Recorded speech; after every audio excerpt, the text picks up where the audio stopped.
Hello.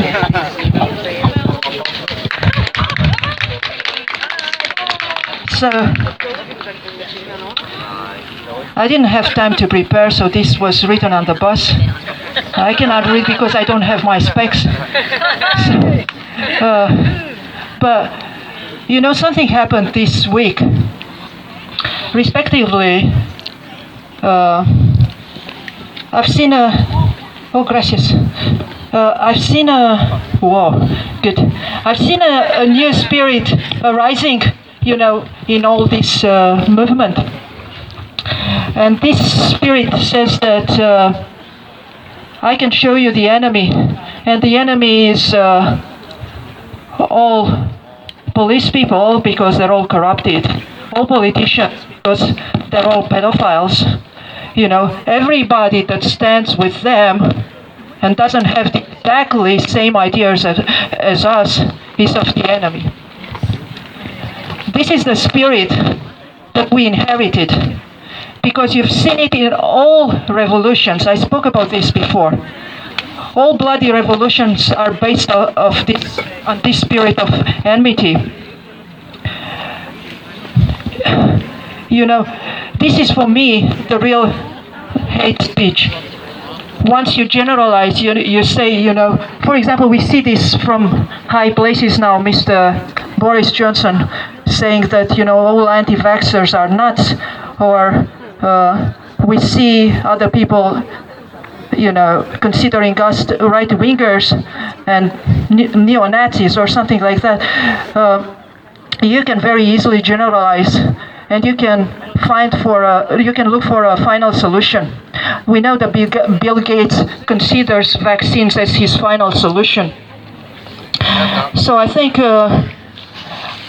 if I am meant to have any small role, any small contribution in this wonderful group of people, is to speak out for the real brotherhood and for true tolerance and forgiveness, which doesn't involve, and will never involve, not to judge actions of men and not to expose the work of darkness and not to prevent the evil to occur. So, for example, I will speak clearly that what Brother Robert has done, Robert Sproul, by attacking Paddy Hogg on Facebook, it was such an example, you know. Please allow me to speak. Does the group allow me to speak? No. Please. Yeah. Not on that. Move on. So I'm waiting for the group's approval, as I think we are grassroots movement. I will also tell you, the group, that you, Laura, have banned me from many anti-5G groups because you wanted it. You challenged me. Now you are in charge as admin of this group on Facebook, but maybe you remember that you did this to me as I wasn't a very trustworthy person in matters of Mark Steele's competence, you know? That was enough. So I will speak about... If you want to speak to me, take the headpiece. No. I will speak. No, I will speak publicly, and I... You come and speak to me personally. No. You're a whole group of people. You're wrong. If You're wrong. You say you're wrong. No, I'm not wrong. I think as we are all brothers and sisters, we have to speak the truth in love. I'm speaking the truth in love.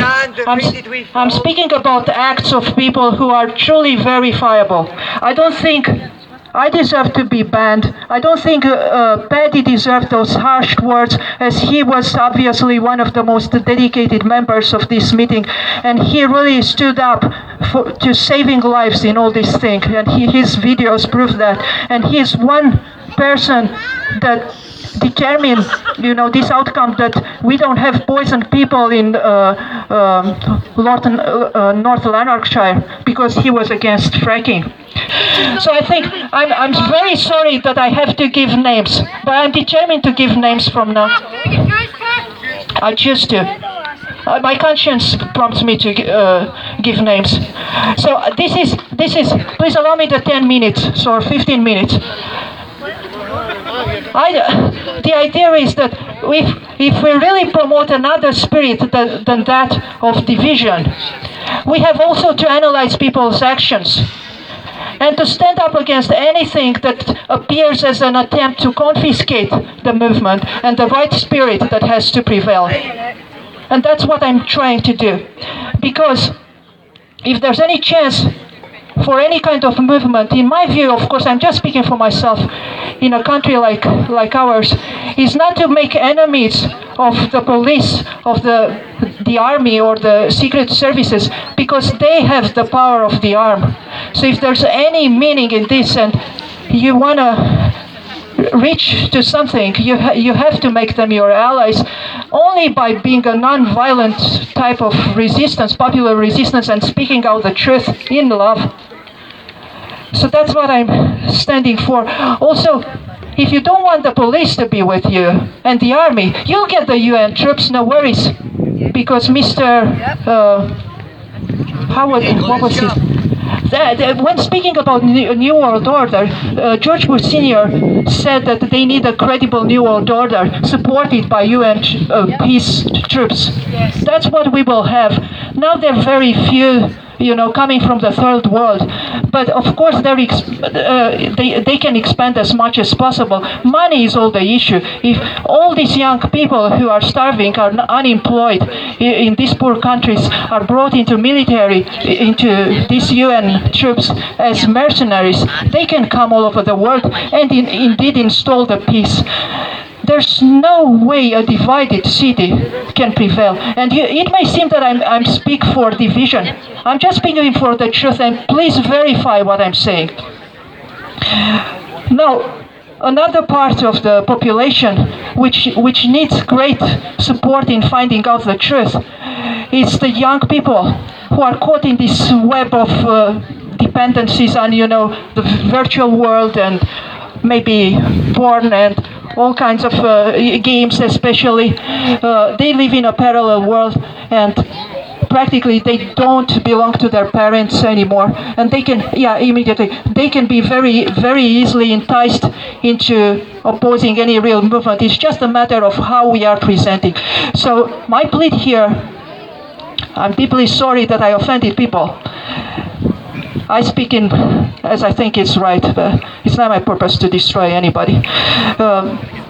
So I think speaking about democracy and stuff, I think we should be as active as possible. I've got this page, Community Aware Scotland. Almost nobody shares the posts over there, and it's very much censored. If everybody would take this task of sharing the things they like fearless in as many groups as possible, this would be already a huge influence and would change things.